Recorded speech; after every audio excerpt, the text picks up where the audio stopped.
The battlefield was silent now, but the silence was not peaceful. Smoke still rose from the broken machines and the air smelled of burned metal and blood. A human soldier lay among the wreckage, his uniform torn, his body weak but still breathing.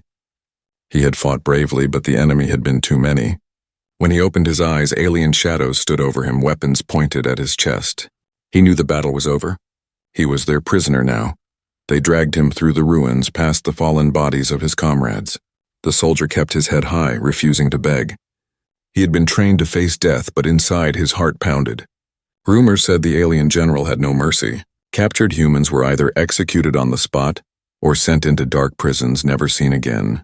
As chains closed around his wrists, he wondered which fate awaited him. The march was long, across hills where strange alien birds circled overhead. His captors, tall, armored beings with sharp eyes, did not speak to him, only pushed him forward with the tips of their weapons. By the time they reached the alien fortress, his body shook from exhaustion. The gates of the fortress opened with a deep groan, revealing walls of black stone lit by glowing green torches. He had entered the heart of the enemy's power. Inside, the air was colder. The alien guards pushed him into a cell made of heavy iron bars. The door slammed shut, echoing like thunder. Alone in the dark, the soldier sat down, breathing heavily. His wounds hurt, and he had no food or water. For the first time, doubt crept into his mind. Would this be his grave? Hours passed. From his cell, he could hear distant sounds. The clash of armor, the orders of commanders, and the growl of beasts he had never heard before. But then, as the night grew deeper, he heard something unexpected. A faint sound, soft and trembling, carried through the silence. It was not the voice of a soldier or a beast. It was the cry of a child. The soldier froze. He thought at first it was his imagination, but the sound came again. A thin, weak sob. Somewhere beyond the stone wall, a child was crying. He pressed his ear to the cold surface, listening carefully. The cries were muffled but close. In this place of war, what child could be here? His soldier's heart, hardened by battle, felt something stir inside. He remembered his own younger sister back on Earth, how she used to cry at night when storms shook the roof of their small home. He had always comforted her, promising to keep her safe. Now here in the enemy's fortress, that same instinct returned. He whispered softly through the bars, not sure if the child could hear him. "Don't cry. You're not alone." His words were simple, and he doubted the child even understood his language. But it was all he could offer. The next day, when guards threw a small piece of stale bread into his cell, the soldier hid half of it in his sleeve. Later, when no one was watching, he searched the cracks in the wall until he found a narrow opening. He pushed the bread through, and the crying on the other side went quiet for a moment. Then came a soft sound, chewing. The soldier closed his eyes, relief washing over him. The child had accepted the food. For 3 nights, this secret continued. The soldier gave up part of his own rations, feeding the unseen child. In return, he heard fewer cries, replaced by faint whispers he could not understand. But one night, the whispers became words, weak, broken, but clear. The child spoke in the alien tongue, and though the soldier could not understand, he recognized gratitude in the tone. That night, the soldier lay awake, staring at the ceiling of his cell. He knew what he was doing was dangerous. If the guards discovered he was feeding the child, they would surely kill him. Yet he could not stop. Something told him this child was important, perhaps more than he realized. The fortress was full of hatred for humans. Yet in the darkness between prisoner and child, a bridge had been built. Neither of them understood it fully, but it was there, and it was growing stronger. The soldier closed his eyes, whispering to himself, "If I must die here, let it be with honor." What he did not know was that this small act of kindness would soon reach the ears of the most powerful alien in the fortress, the general himself. And when that moment came, history would change forever. The fortress never slept.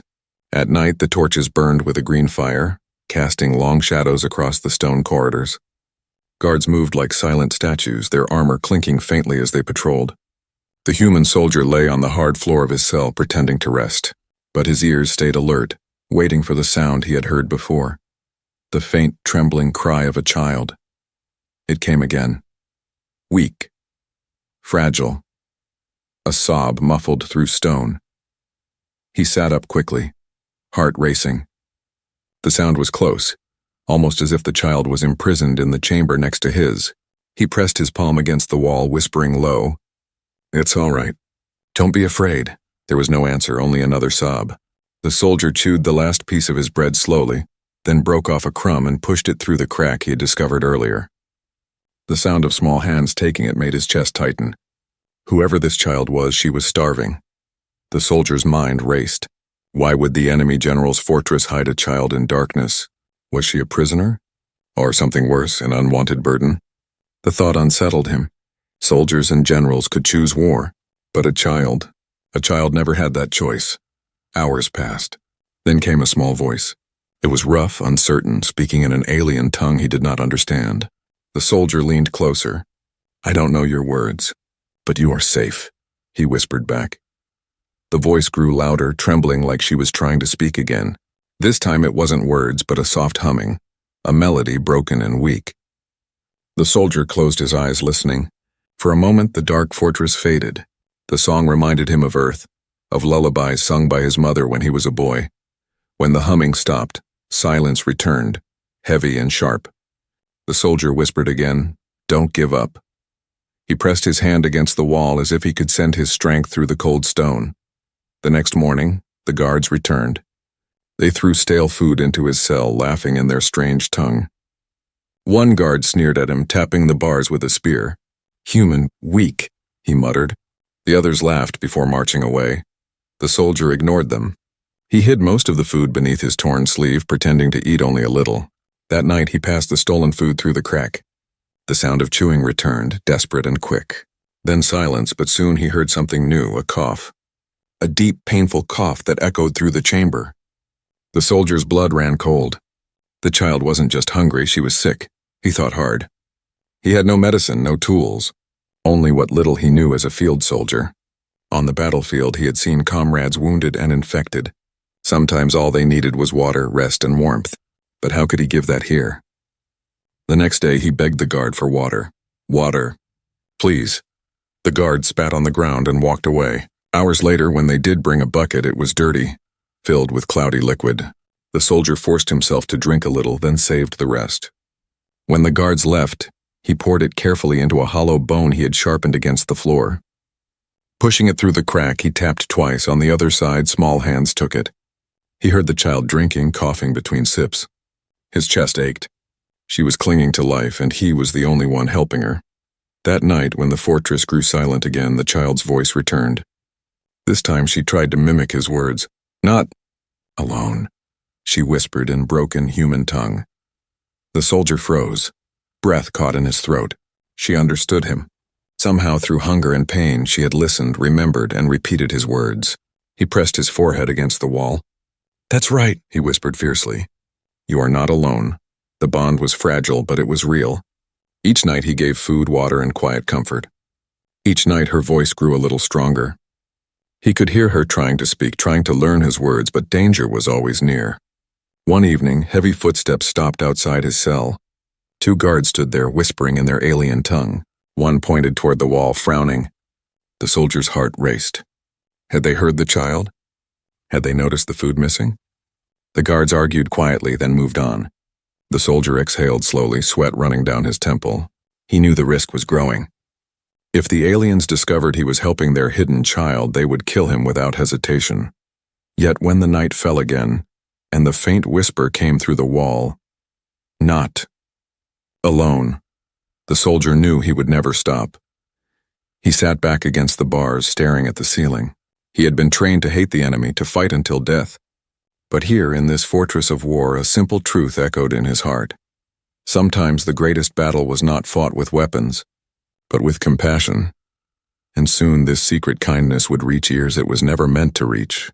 The general himself was closer to the truth than either soldier or child realized. The nights inside the fortress grew colder, and the human soldier could feel the chill settling deep into his bones. But his mind was not on his own suffering anymore. Each time he heard the weak breath and quiet coughs of the child through the wall, his heart grew heavier. He knew she was fading. Every soldier was trained to follow orders, to survive, and to fight only for his own side. But this was different. This was no battlefield decision. This was a choice that could end his life in the most painful way. Still, each night he found himself saving half his bread, slipping water through the crack, whispering words she was learning slowly. Safe, not alone, live, One night, after passing food, he leaned close and whispered, "Name? What's your name?" There was a long silence. Then a trembling answer came through the stone, broken but clear. "Lyra." The soldier closed his eyes. Now she was not just a faceless voice in the dark. She had a name. She was Lyra, the hidden child of his enemy. The risk suddenly felt sharper. If she belonged to the general, then his act was not just forbidden. It was treason in the eyes of the aliens. A human feeding their commander's child would be seen as corruption, as poison.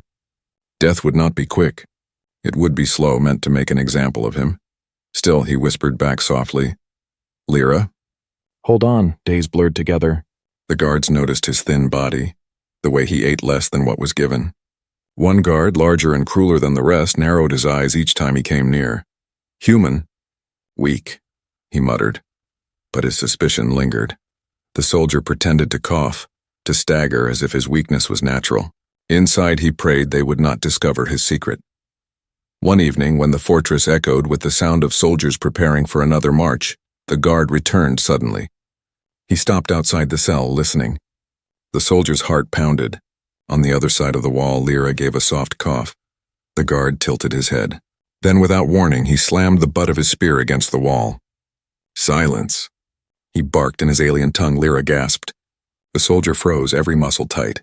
He quickly shouted through the bars, drawing the guard's attention to himself. "Mate, cough. Human sick." He hacked loudly, forcing his throat to burn. He leaned forward, showing his weakness. The guard sneered, muttering something about filthy humans, and walked away. The soldier collapsed against the bars, his heart hammering. That moment had been too close. One more slip and everything would be lost.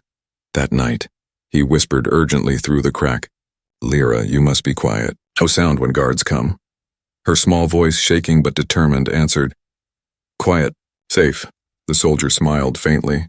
She understood, but his smile faded quickly. He knew food and whispers would not be enough. She was sick, and without real help she would not last.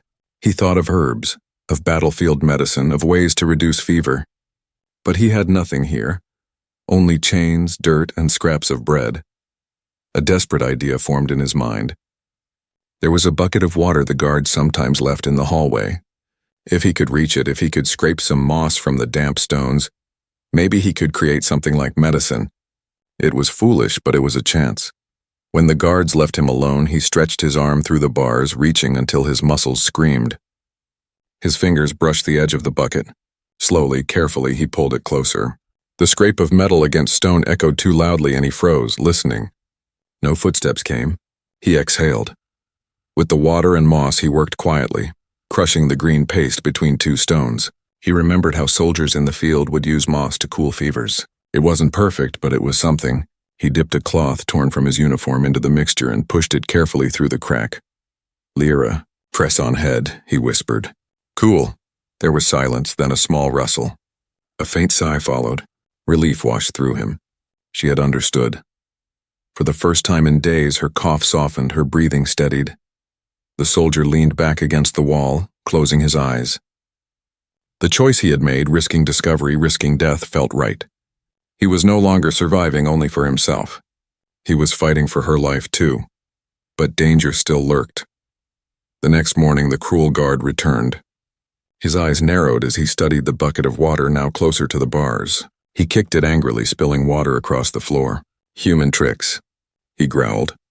His gaze lingered too long, suspicious. The soldier kept his face blank, but inside, fear churned. The guards were watching him more closely now. One mistake, one careless move, and everything would be exposed. That night, as the fortress quieted, he whispered to Lyra, "Danger. We must be careful." Her voice, though weak, carried strength. Careful. Together. The soldier felt a strange warmth at her words. She trusted him. A child who should have hated him, the enemy soldier, was clinging to him instead. It was more than survival now. It was a bond, fragile but powerful. And he knew one truth: he would not let her die. Even if it meant sacrificing himself. The human had made his choice. A dangerous choice. And soon the consequences of that choice would change everything inside the fortress. The fortress was restless that night. The sound of marching boots echoed through the halls as soldiers prepared for another campaign. The human prisoner sat quietly in his cell, his body weak but his mind sharper than ever. He had learned to measure time not by the sun hidden behind the fortress walls, but by the eye, moments when Lyra's faint voice reached him through the crack in the stone. She had grown a little stronger since he had started sharing his food and water. Her coughs were fewer now, and sometimes, instead of crying, she whispered short words she had learned from him. Safe. Quiet. Together. Those words kept him alive. But whispers had wings. And in a fortress where every sound mattered, secrets could not stay hidden for long. That evening, as he passed another piece of bread through the wall, a shadow stretched across the corridor. Heavy footsteps followed. These steps were different, not the casual rhythm of a guard, but the measured, commanding stride of someone higher. The prisoner froze, his hand still against the wall. Then the figure appeared. The general. The human had heard stories about him, tales of cruelty and brilliance. A leader feared not just by his enemies, but by his own soldiers. Tall and broad, with armor darker than night and glowing lines of silver etched across his chest plate, the alien general carried an aura that made the air heavier. His eyes, sharp and burning, scanned the corridor. The guards straightened immediately, their bodies tense with respect. The general spoke in his deep voice, words the human could not fully understand. But he understood the tone. Command. Authority. The general stopped in front of the human's cell. For a long moment, silence filled the space. The human forced himself to meet the alien's gaze, refusing to bow his head. He would not show fear. But then the general's eyes shifted, not to him, but to the wall behind his cell. The human's chest tightened. He could almost feel Lyra's presence there, hiding, silent. The general stepped closer, placing one massive hand against the stone. His eyes narrowed as if he could sense the truth through the cold surface. Without warning, a soft sound broke the silence. A cough. The human's blood turned to ice. The general tilted his head slightly. Then, in the alien tongue, he said a name. A single word, a name the soldier had heard whispered through the wall. Lyra. The human's heart sank. The general had known all along. His daughter was hidden here. The alien leader gave a sharp order, and the guards obeyed instantly. The wall shifted, revealing a hidden doorway. Behind it, in the shadows, was the small figure of a girl. Her skin pale, her clothes ragged, but her eyes, so much like the general's, were bright with surprise. The human gripped the bars tightly. The secret was over. His choice had been discovered. The guard stepped forward to drag the girl away, but she resisted weakly, her small hands clutching the stone as if it could save her. Her eyes darted toward the human's cell. Safe, she whispered. The general froze. His daughter had spoken, but not in their language. In the human tongue, gasps filled the corridor. The guards exchanged shocked glances. The general's expression darkened, a storm behind his eyes. He turned toward the human. His voice was like a blade. You taught her. The human stood tall, though his chains weighed him down. I fed her.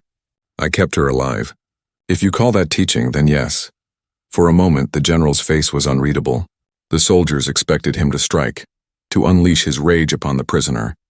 But instead, he remained still, his burning eyes locked on the human. The silence stretched. Finally, he gave a low command, and the guards withdrew, leaving only the general, the child, and the prisoner. The girl ran forward, clutching her father's leg. But then, with trembling steps, she turned and pressed her small hand against the bars of the human's cell. Together, she whispered again. The human's throat tightened. The general looked down at his daughter, then back at the soldier. His jaw tightened, his breath heavy. This was no ordinary discovery. This was betrayal of the highest order, yet also a salvation he had not expected. Because the truth was undeniable. The human had done what his own guards had failed to do. He had kept the general's daughter alive. The general stepped closer, his massive frame filling the corridor. You saved her, he said slowly, his voice less like a weapon now and more like a test. The human did not flinch. Yes, even if she is your blood, she's still a child. The general's eyes burned with something deeper than rage, something closer to conflict. He stared at the prisoner as though seeing him for the first time. Not as an enemy, but as a man who had chosen compassion where others would not. Minutes passed, heavy with tension. Then, without another word, the general turned and lifted his daughter into his arms. She clung to him weakly, still whispering the words she had learned from the human. Together, the general did not punish the soldier that night. He did not order his death. Instead, he walked away with his daughter in his arms, leaving the human alive. But watched. The prisoner sat back against the wall, heart racing. The bond he had created was no longer a secret. The general knew, and what came next would decide whether he lived or died. But deep inside, he sensed something had shifted. The general's eyes had not been filled only with anger. They had held something else, something that looked like doubt. And in that doubt, the first cracks in history had begun to form. The fortress was alive with whispers. News had spread like fire. The human prisoner had been found caring for the general's daughter. Some soldiers called it a trick, others called it blasphemy, but all agreed on one thing: it could not go unpunished. The next morning, chains clattered as guards dragged the human soldier out of his cell. His wrists ached, his body weak, yet his eyes were steady. He had expected death long ago. Now he was simply walking toward it. The corridors of the fortress led him to a vast chamber, the alien court. It was a place of judgment where even the highest officers trembled under the general's gaze. The walls rose high, carved with symbols of conquest. At the center was a circular platform, lit by pale green flames. Around it sat the council of commanders, armored and grim, their eyes burning with hatred for the human. The general himself stood at the front, his armor shining darkly under the flames. Beside him, half hidden in the shadows, was the small figure of his daughter, Lyra. The soldier's chest tightened. He had kept her alive, but now his life hung in her father's hands. A commander rose, his voice sharp and cruel. "This human has poisoned the blood of our people." He dared touch the general's child. He dared teach her human words. For this crime, there is only one punishment: death. The chamber echoed with shouts of agreement. Spears struck against the stone floor. The guards dragged the soldier forward, forcing him to kneel on the cold platform. Chains bit into his wrists, but he kept his head high. The general raised his hand, and silence fell instantly. His eyes locked on the human. "Why?" he asked, his voice low but filled with power. "Why save her when she is your enemy's child?" The chamber waited, breath held. The soldier's voice was steady, though his heart pounded. "Because she is a child.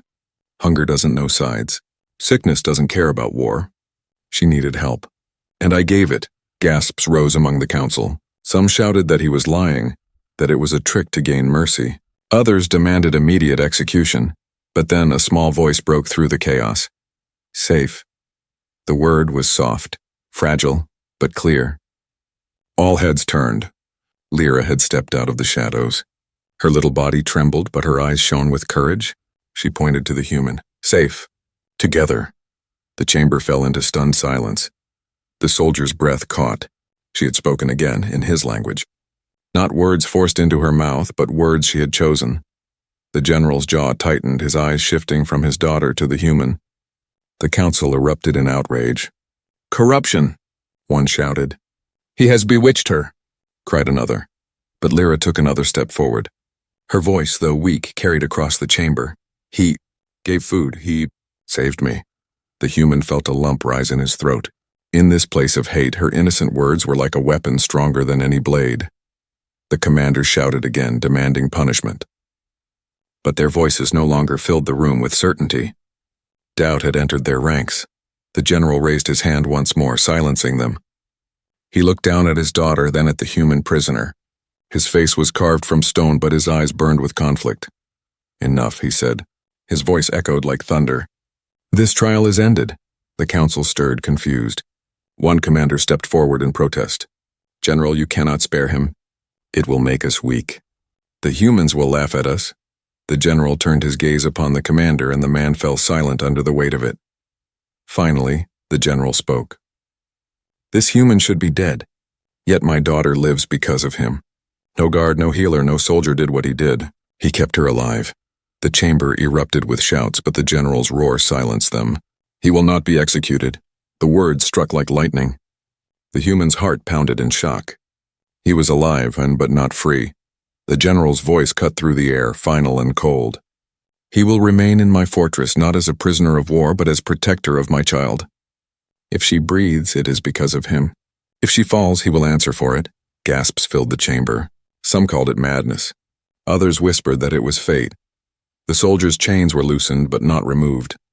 Guards pulled him back, their eyes burning with hatred. Yet none dared defy the general's order. As he was dragged away, Lyra's small voice followed him. Together. The word echoed in his heart. The trial had ended, but the real battle was just beginning. The human was no longer just a prisoner.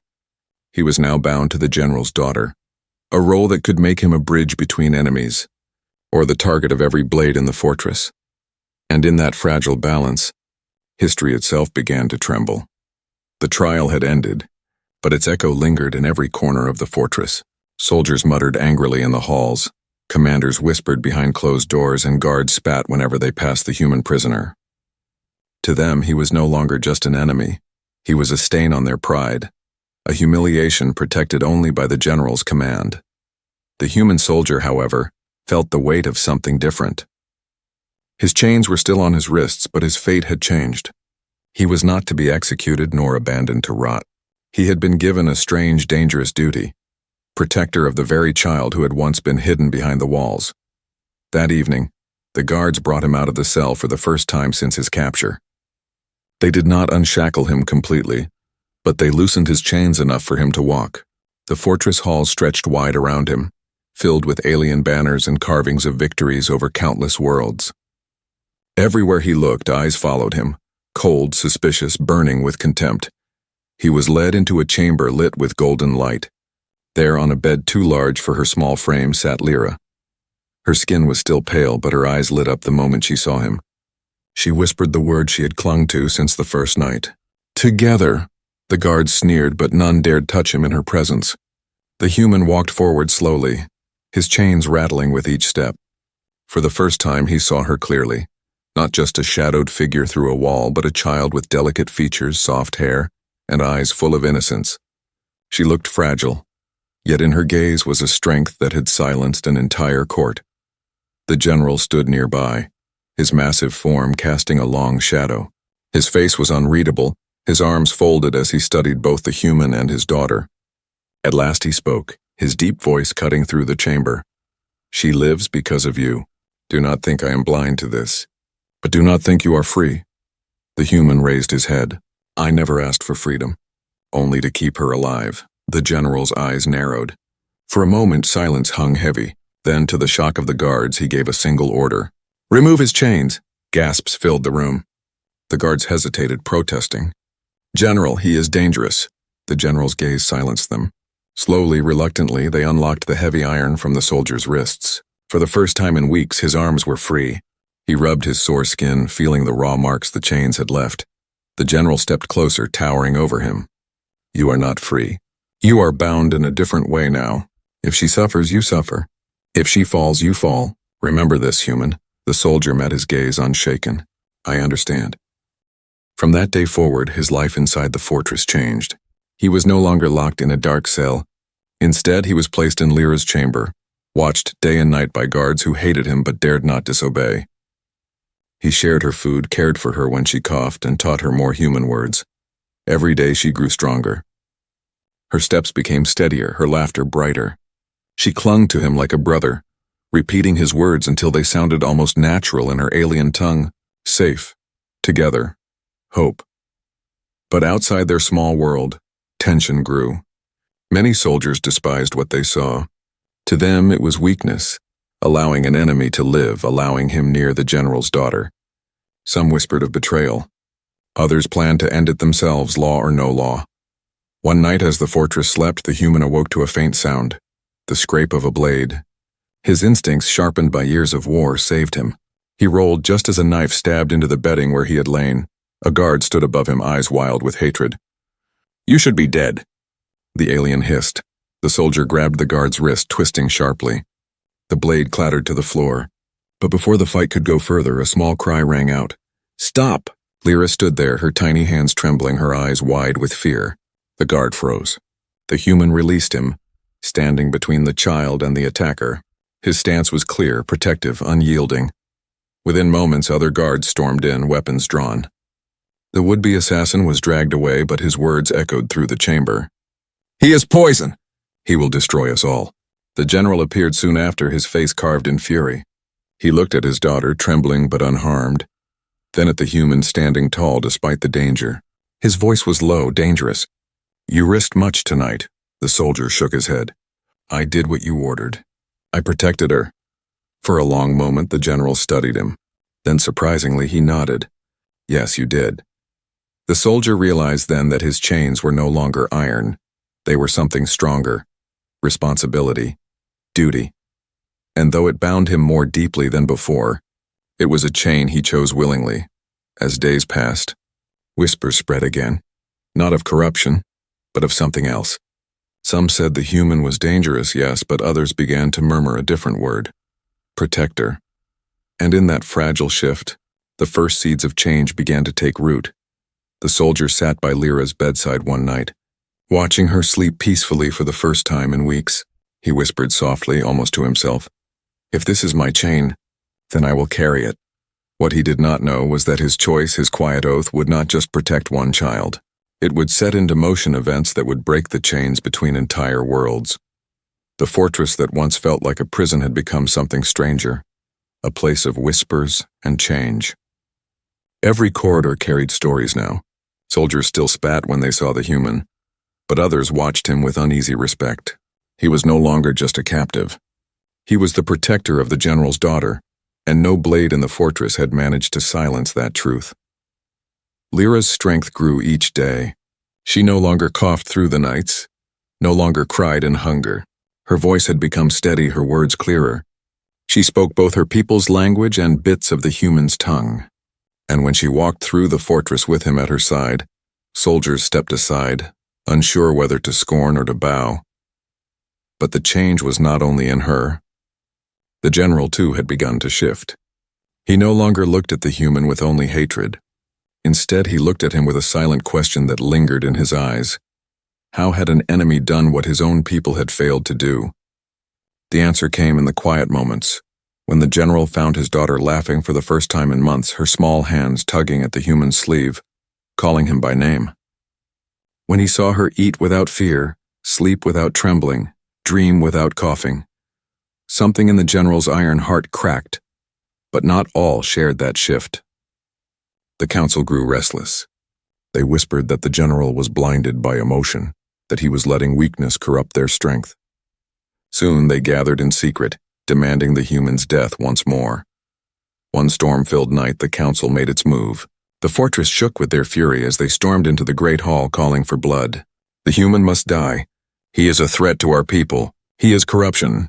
The general rose from his seat, his shadow towering over them. His voice was thunder. "He is not corruption. He is the reason my daughter lives." The council spat back. "Then you are no longer fit to lead us."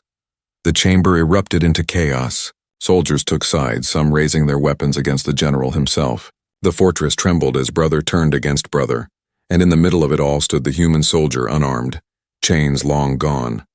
He saw blades flash, heard war cries echo, and then he saw Lyra, standing frozen, fear in her wide eyes. Without hesitation he ran to her, shielding her small body with his own. An alien soldier lunged forward, spear aimed at the girl. The human caught the shaft with his bare hands, muscles straining, and twisted until the weapon splintered. He shoved the attacker back, teeth clenched. The hall went silent for a moment, all eyes on him. The enemy soldier, the hated human, stood like a wall of iron before the general's daughter. And then, in a voice that cut through the storm, Lyra cried out, not in her people's tongue, but in his. "Safe together!" The words rang like a bell. The sound was pure, unbroken, undeniable. The general froze, his eyes widening. The council fell silent, their fury stilled. Even the soldiers paused, their blades hanging uncertain in their hands. In that moment, a truth heavier than steel settled over them all. An enemy had protected their future. A human had saved what their power, their pride, and their armies could not. The general stepped forward, his hand raised high. His voice thundered through the chamber. "This human is no longer our prisoner. He is under my protection. His courage is the courage we lack. His mercy is the strength we need." The council tried to object, but the general's gaze silenced them. He turned to the human. "From this day forward, your chains are broken. Not because of me, but because of her. He looked down at Lyra, who clung tightly to the human's arm. The fortress shifted that night. The rebellion against the general crumbled under the weight of his words. Soldiers lowered their weapons. The council, though bitter, could not argue against the sight of their commander's daughter safe in the arms of an enemy who had become her shield. The human stood tall, breath heavy, but his heart steady. He had not fought for glory, not for history. He had fought for one child in the darkness of a prison. Yet somehow that choice had shaken the walls of power. Years passed. The story spread across worlds. It became a legend whispered in marketplaces, sung by wandering voices, debated in courts. The tale of a human soldier captured in war, who chose mercy over hate, who saved the enemy's child and, in doing so, forced two great peoples to see each other differently. And though history would call it many things, a turning point, a miracle, a strange twist of fate, he knew the truth. It had begun not with armies or banners, but with a single piece of bread pushed through a crack in a wall.